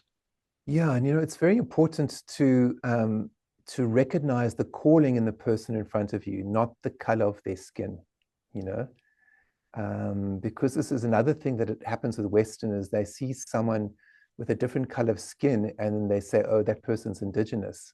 So then they don't respect the person in front of them who does have white skin and who is a senior shaman, because they don't look Indigenous, because they've got white skin. So this is something that happens that I've experienced many times. I remember with a client once that came to me, I was mentoring him, and he said, my ancestors, I keep asking my ancestors to bring me to a shaman to teach me the old ways. And then this particular client was very, very gifted. And then one day I said to him, am I not good enough for you? He said, what? I said, am I not good enough for you? I said, I'm initiated in 2 ancient shamanic lineages, and I'm a senior Sangoma in both. And I have committed myself to this path, and I've done my apprenticeship, and I love my elders and I work with them, and I'm sitting here teaching you, and your ancestors have brought me to you. Am I not good enough for you? And he was so shocked. And I said, you need to look beyond the color of my skin. When I close my eyes, you close your eyes. When I play my drum, I want you to feel Africa moving through me. I don't want you to have blinkers on your eyes. If your eyes have got blinkers, close them and listen to my voice. And then thank your ancestors for bringing you a teacher to help you. And he was so shocked. And I find a lot of people do this. They look for a teacher, but they're not noticing who's standing in front of them. So the practice I want to share with everyone, it's not about the color of your skin. We have shamans, all colors of skin in the world. The Celtic shamans from a mother's background were just as good as the Xhosa. The Xhosa people are just as good as you. There's no group of people that are better than another. The only question for each of us is, how is the wind of life calling me? And putting Indigenous people on a pedestal is also a problem. People need to be careful because you are also equal to the Indigenous person. What happens with people in the West, they have very severe spiritual poverty. And then often in Indigenous groups, people often have quite severe material poverty. So that is almost like an oil and water situation. So that's why we have to be very patient and very careful with one another, with Indigenous or traditional and modern, because the modern person might have money materially, but they might have spiritual poverty. The traditional person might not have money, but they might have incredible spiritual wealth. So it's like people have to be very delicate and very compassionate with one another, which means being gentle, but also respecting yourself. You are just as good as an Indigenous person. An Indigenous person is just as good as you. Let's meet each other as human beings to reimagine and recreate our collective humanity. Not through saying, oh, this person's better because they initiated in that culture and they're a shaman, they this and that. No, no, no, no, no. Respect someone for their humanity and listen to them. Listen to them. But firstly, people need to learn to listen to themselves and listen to the voices inside of you and listen to your own ancestors. Thanks, Wake. I want to go on to our own lineage. I know there are pictures that I really enjoy seeing, images of your land. Yes. I just have to ask this first, briefly. Yes. Is there any hope for us in the Zoom universe? Is there any hope to connect with a teacher like yourself, other elders, other people of knowledge through this global type of platform? Yes, in fact, I think this is one of the blessings of technology. I don't know how I'd be able to do it otherwise. I feel so blessed to be able to sit with all of you, and it's one of the creative blessings of technology, and we need to hold on to that because technology has both sides, has a positive side and it has a challenging side. But this is a very powerful positive, I want to say, because as technology improves, it makes it easier to sit and have a divination with someone like me or someone in South Africa. It makes it easier to learn this Indigenous knowledge. But the same rule applies in terms of you need to be patient. So when you're sitting with someone, it's like the window into their worlds, and then we need to not have high expectations from the spiritual side of things when technology is going so quickly. So technology goes quickly, you connect with someone, you're there with them, but then don't have the same expectation with your dreams coming quickly, with your relationship with your ancestors coming quickly, with your language ability in Spanish or Xhosa or Zulu. Just be patient and just say, oh, thank God for technology that I can sit with this beautiful being at the other end of the world. And so, yes, I have huge hope for the Zoom universe, and it means that we can support each other. And I think it's like a miracle. I think it's great. That's good to hear because that's what I'm experiencing at this moment. I'm sure everyone else, the audience is as well, this miracle of connection with one another through this form. And the way that you're able to reach us so directly, as Trisha's rightly saying, from the heart of the computer to our hearts. I think that is a beautiful phrase, Trisha, that you heard from the Flacos and are sharing now. Wow. Okay, maybe this should wait till the last, but how can we serve you better? I suppose the best is to listen to your heart. If people want to serve me, then you can just email, or you can people can sign up for my newsletter to see what events I have.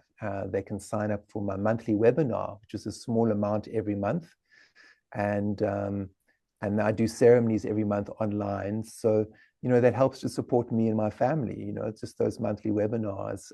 So that's amazing. And then, of course, just taking part they want to come on retreat with me to South Africa, which is a big offering. But if people feel called to donate to my Ubuntu fund, they can do that as well. And then I send that money to my beloved elders in South Africa. And there's always health issues and food issues. And so I'm constantly on the phone to my elders in South Africa, helping them.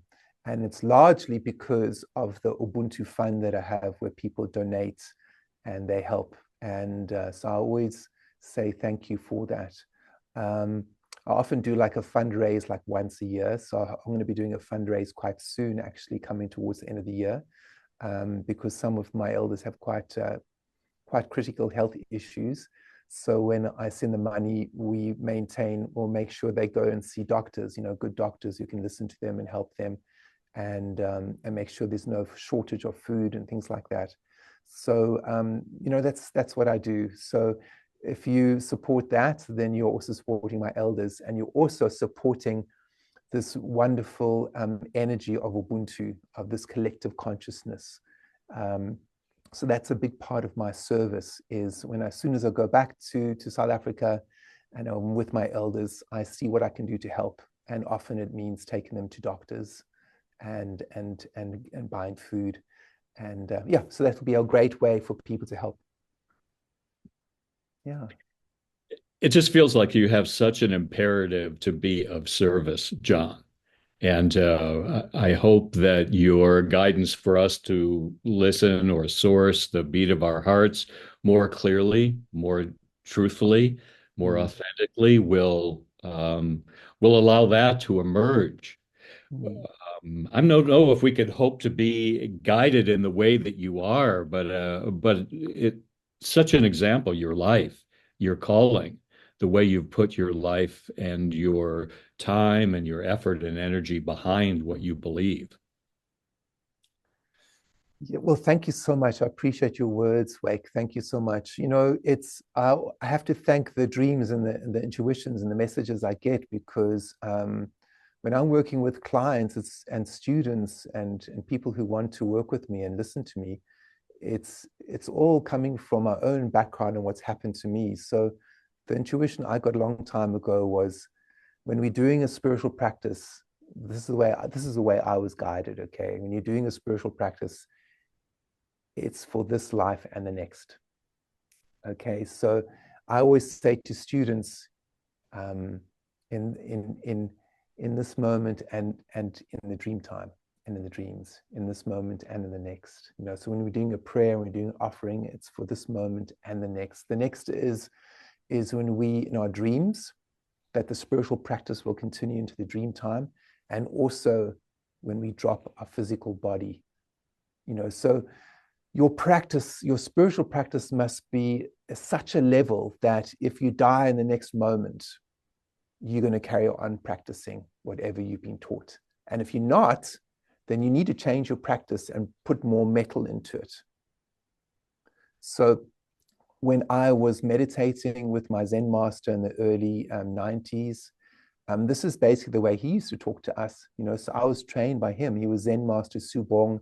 He was half Korean and half Chinese. He was brought up in Hawaii.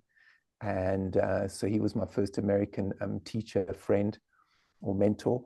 And he used to teach us and tell us a lot about America and Hawaii.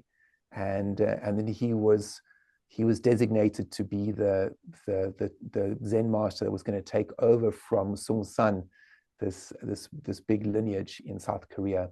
And then sadly he died mysteriously at the age of 50, and it was really heartbreaking for a lot of us in South Africa. But in the practice, he would always say, when you're meditating, you must meditate in such a way that if this world changes and if you die, that you take the practice into the other world. So he used to talk like that to us. So I use that essence because the Sangoma world is like that as well. And that brings metal into the practice, and it also brings commitment. Would this be a good time, John, for you to show us some images of the land you steward and are so inspired by as well, and the Yes, people who live yes, there? yes, let's do that. So I'm just going to show everyone some beautiful images. So I'm going to put the share on, and here we go. Can you all see that? It's the way we did it before. Wake, the elephant. Yes, beautiful. Yes, Good. well done.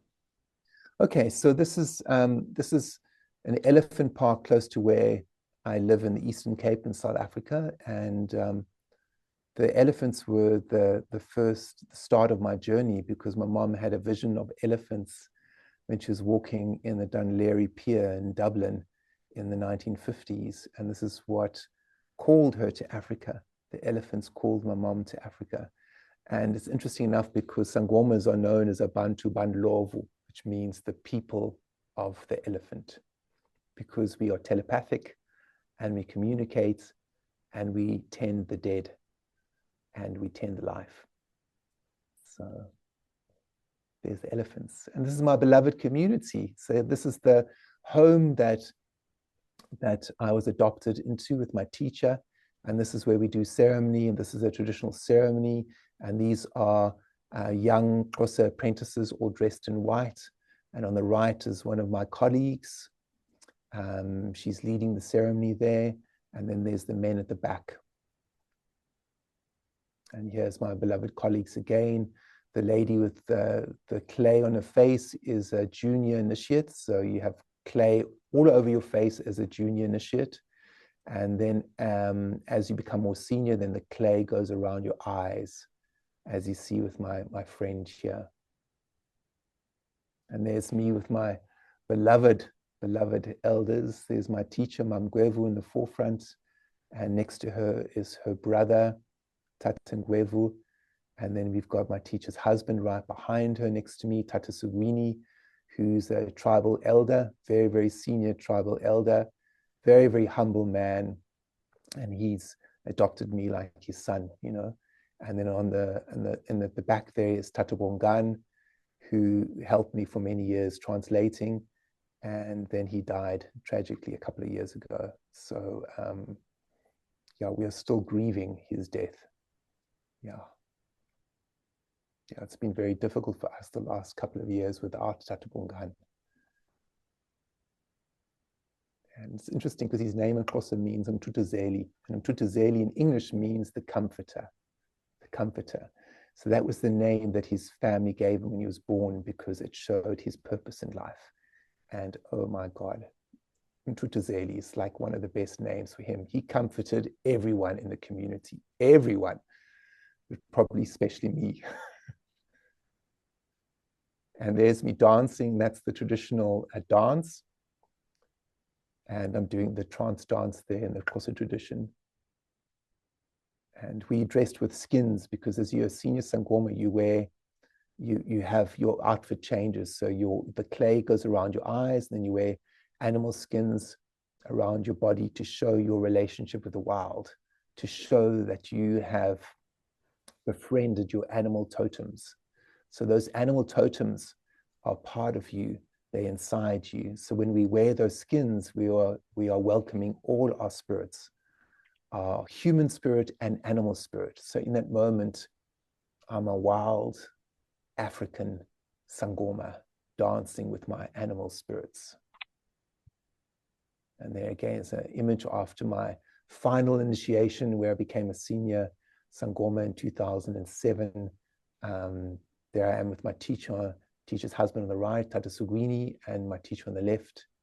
And this was quite a monumentous moment, actually, because it was the first time in recent history that a white person had become a senior Sangoma in that particular part of the country. So we went to the media and we shared the story because I wanted to bring about cultural healing and also healing for South Africa. So this is a wonderful image that a photographer took. This is another beautiful image of one of the trainee Sangomas, Xhosa Sangomas, being pensive, just about to start drumming to call in the ancestors.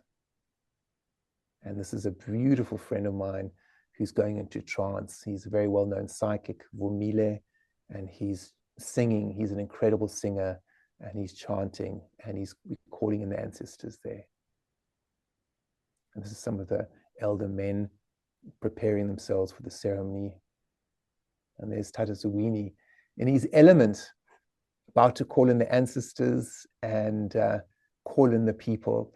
And you know, his stature, he's a short man, so he's not very tall, but when he speaks, my mom would say, when he speaks, everyone listens. Doesn't matter if you understand Xhosa or not, you will stop talking and you will listen to him. He has this incredible voice, and I think it's partly because he's such a humble man, incredibly humble, incredibly dedicated, and incredibly loving. So I've been very lucky. So there's some of the trainee Sangomas. Xhosa Sangomas always dress in white, and it's very important for them to look beautiful in terms of look after their channel, which is their physical body. So you see the white and the beads, and yeah, they're very, very dignified.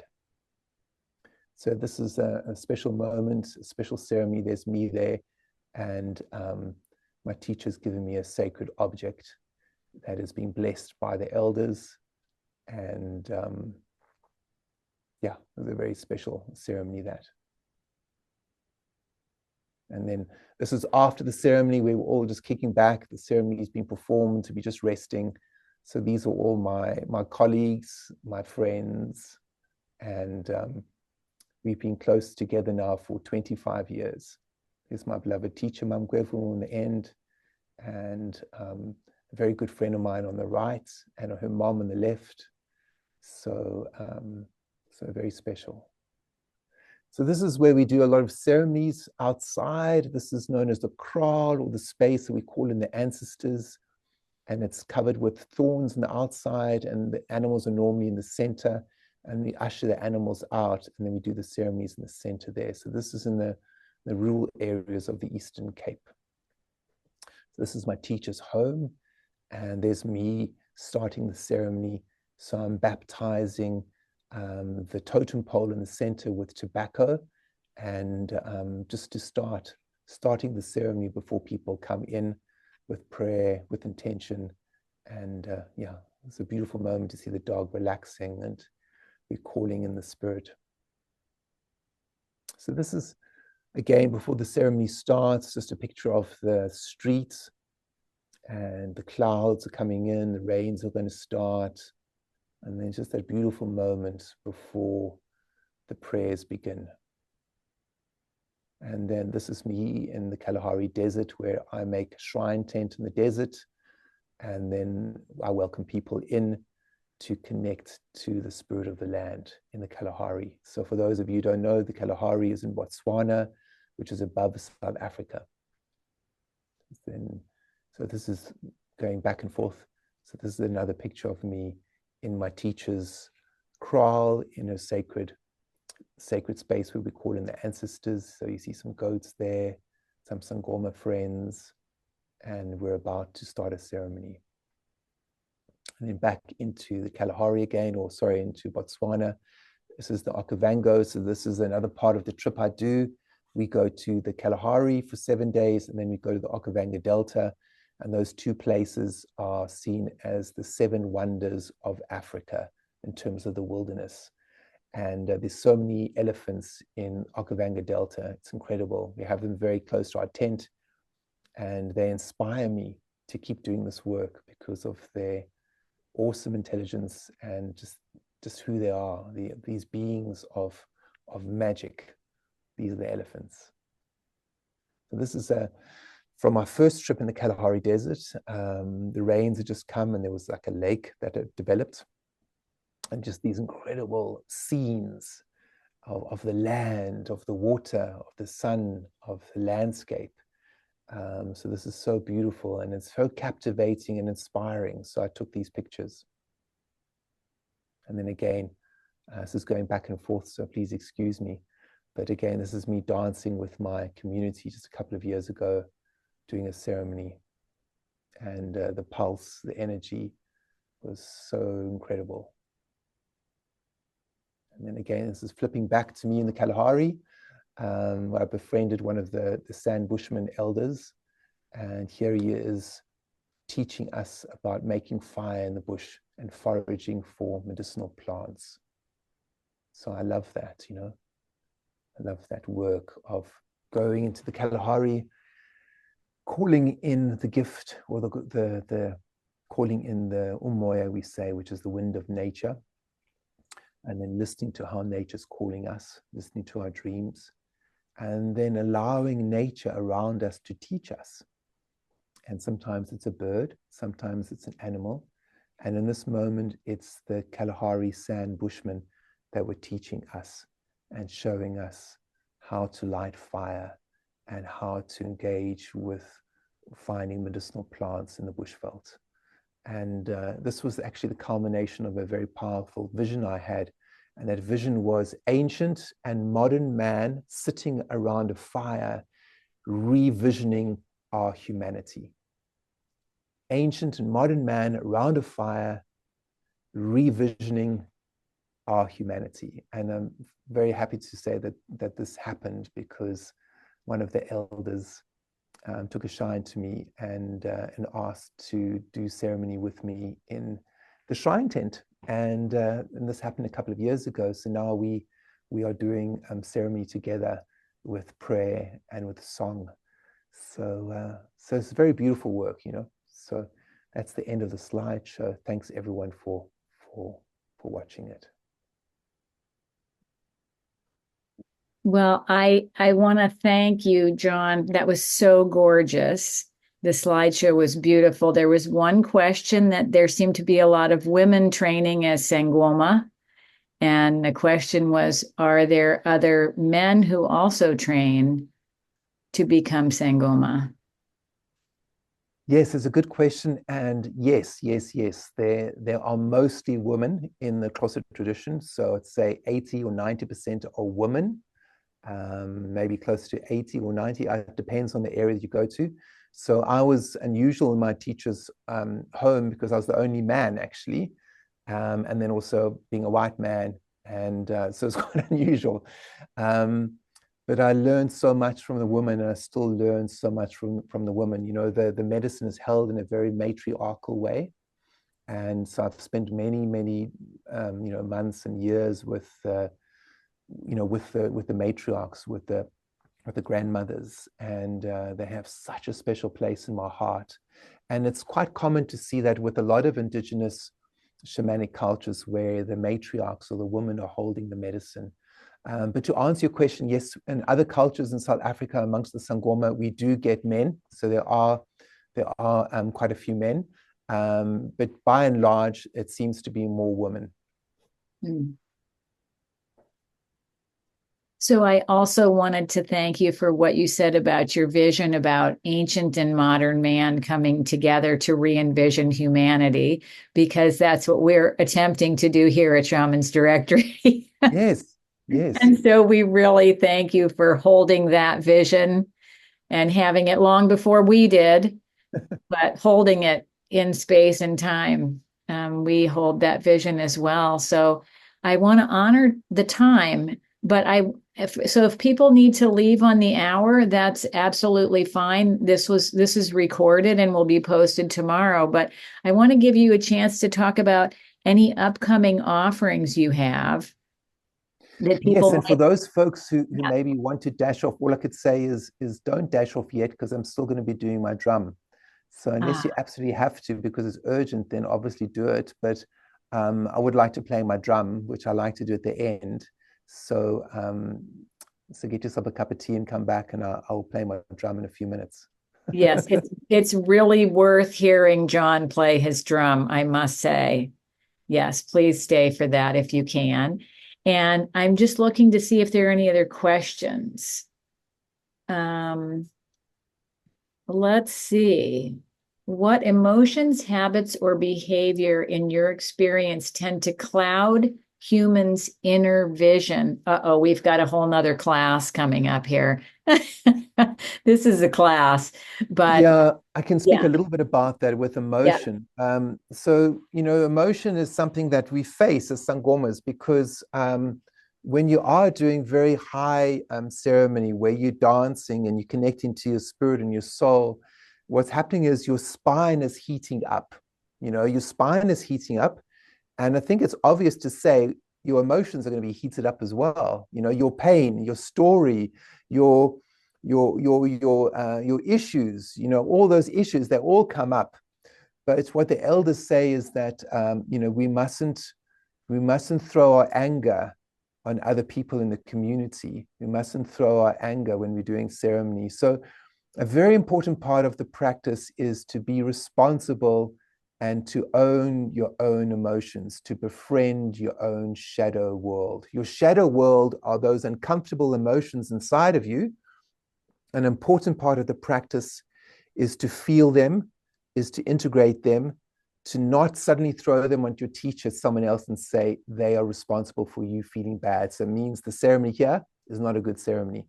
No, no, no, no, no. In the Sangoma world, if you are feeling strong emotions during a ceremony, whether they are good or bad, it's often a good sign that the medicine of the ceremony is taking root and you are experiencing good medicine. But if those are uncomfortable emotions for you, you need to deal with it. It's part of your work. You can't just throw it on the teacher and make it the responsibility of them or of the president or of the community leader. No, no, no, no, no. Feel your emotions. If someone is responsible because they've hurt you and they've done something which they shouldn't have, that's another story. Then you feel that anger and you do, as Nelson Mandela said, you feel the anger and you do something about it, So Nelson Mandela is a good example of that, as is the Dalai Lama. Anger is a wonderful emotion to get you activated, but we have to be careful about not letting emotion cloud us and into victimhood and blame. thank you. Lots of people are asking how to reach you. I have the link to your website and your And Facebook and Instagram. so I'll just put it in here. There's just Perfect. one basic contact for everyone, which is the sign up to my newsletter. But Okay. otherwise, my website is johnlockley.com. So that's Yeah. it's not Pretty easy. difficult. Yeah, it's pretty easy. So I'm just going to put it in here, where I put it in the chat here. And And I'm just also interested in the link to yeah, there's the link there to my your newsletter. Ubuntu fund as well. So my Ubuntu Fund link is where it says donate. And On your website. on the website, it says Okay, donate, and I great, will just put the link there. But it's all on my website again. great. And I'll just put it into the chat there. There we go. There's the donate button underneath here. Okay. And I left your book upstairs. So you Oh, have your thanks. book right there. I saw you. So Yeah. flash it for everyone to see. There you go. So I talk about the journey in the book, and if people are interested in getting a copy of it, it is available in many places. And I'll just put up here my publisher, which is Sounds True. I'll just put their link in quickly for you into the chat. Otherwise, you can get it in most places, So Great. And there's the again, I will put all these links under the video too. So if people aren't good at copying things, they'll all be there for you. yeah. Yeah. So maybe the last thing I could just mention is my Kalahari retreats.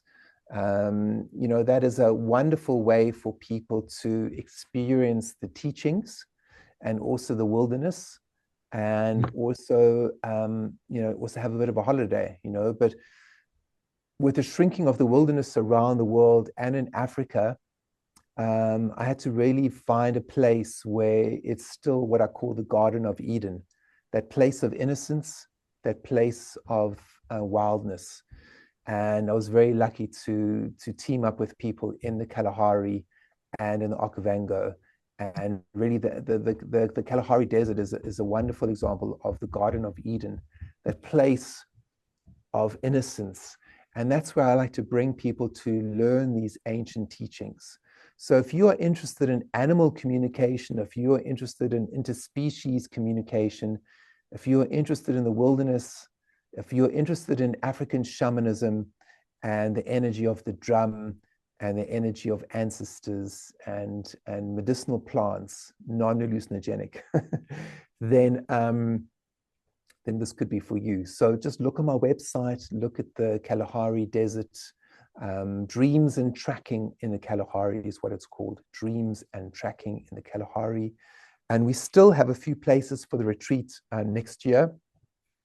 We have 2 retreats, February and March, and there are a few places left. So, so you're very welcome, all of you. Beautiful. Thank you so much, John, for everything. This has been so incredibly rich and wonderful today. So thank you so much for everything. And we honor you for all of your work and all of your studies and suffering and all of the many thousands of times that you've had to explain yourself. We honor you. And we know that that's not going to stop. So we honor you for all the times in the future that you're going to have to defend yourself and who you are. And we honor that. So thank you so much. And your singing and drumming is so enchanting. And we thank you for closing with that. Sure. And so special thanks to Trisha and Wake for reaching out to me and for Shaman's Directory. And, you know, for everyone who has the vision like Trisha of ancient and modern man sitting around a fire to revision our future of humanity, you know, it must be commended. So I really commend you guys, commend you, Trisha and Wake, for the work you're doing. And Zoom, there is hope, because as we connect together collectively, then we can share our hearts collectively. And just like a beehive, you know, a beehive thrives with the interconnectivity of each bee. A beehive thrives.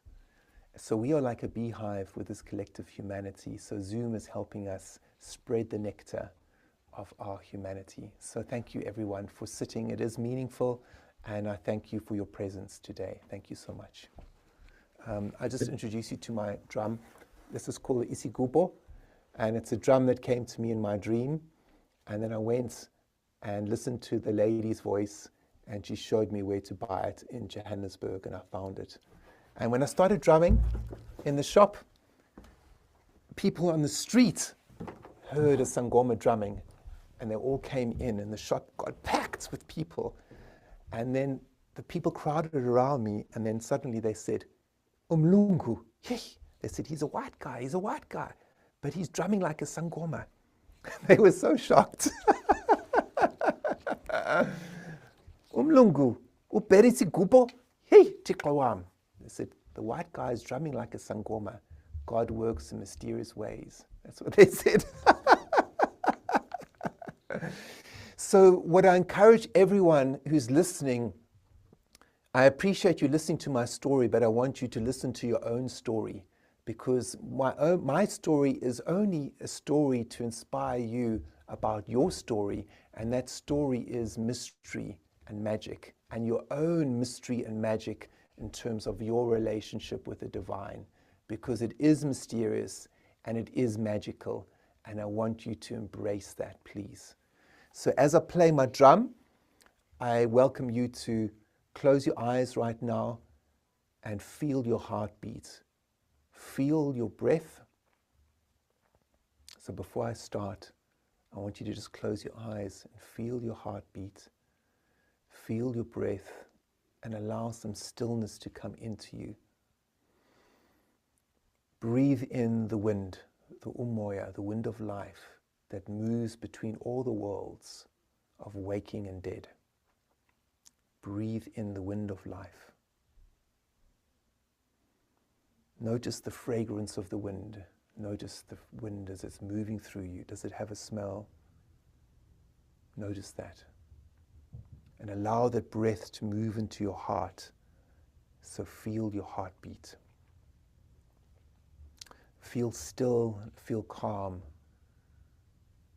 Feel the mystery of your life. Feel the beauty of your life. Feel the magic of your life. And as I start to drum, I call on you to welcome in your people, your bone people, your ancestors. Welcome them in because they are part of you. To be a human being also means to remember our dead. To remember our dead is part of being human. If we stop remembering our dead, we stop being human. The elephants remind us about remembering the dead.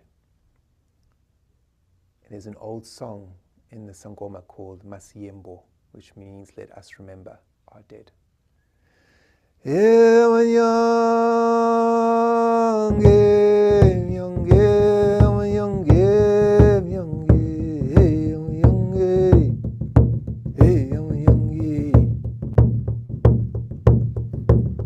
your breath. Feel your heartbeats. And let go into the spirit of the drum. Let go into the spirit of the drum.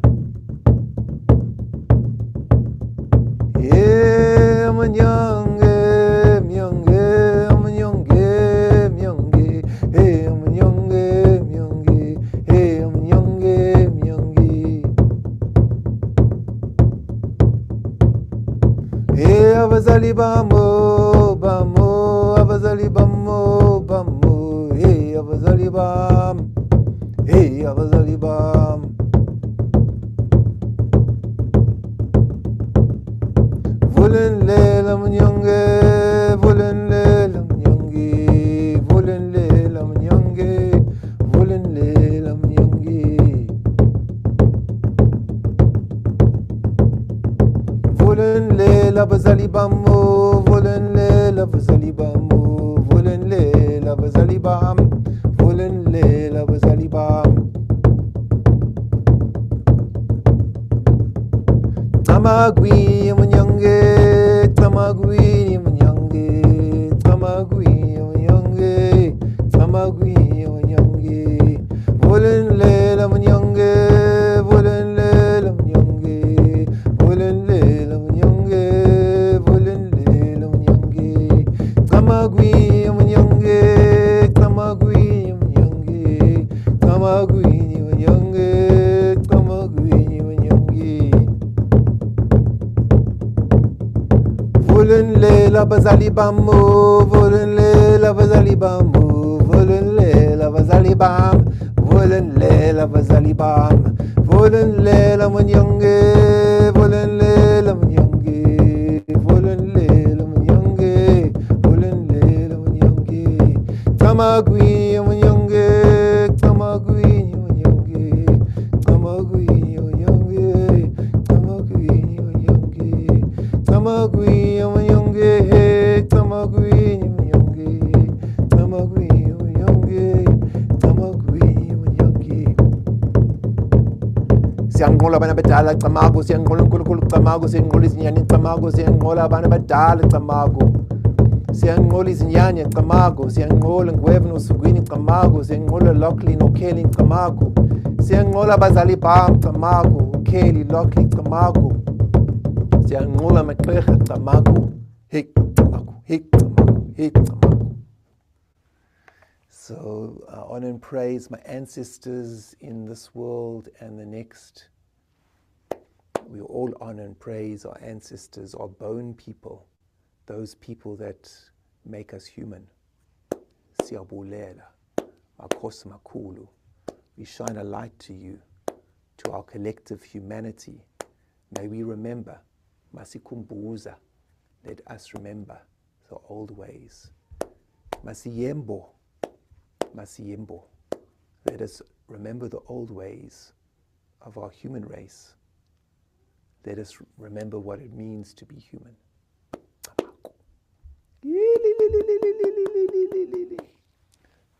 Thank you.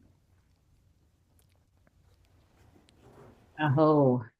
Many blessings, everyone. Thank you so much for being here today, and we hope to see you again soon. Thank you so much, John. Thank you, Tricia.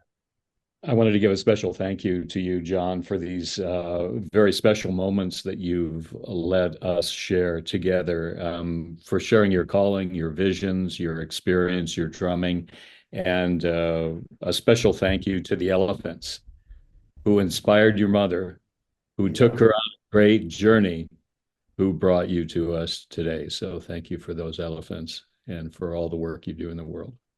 Yeah. Thanks, Wake. Thank you so much. Thank you.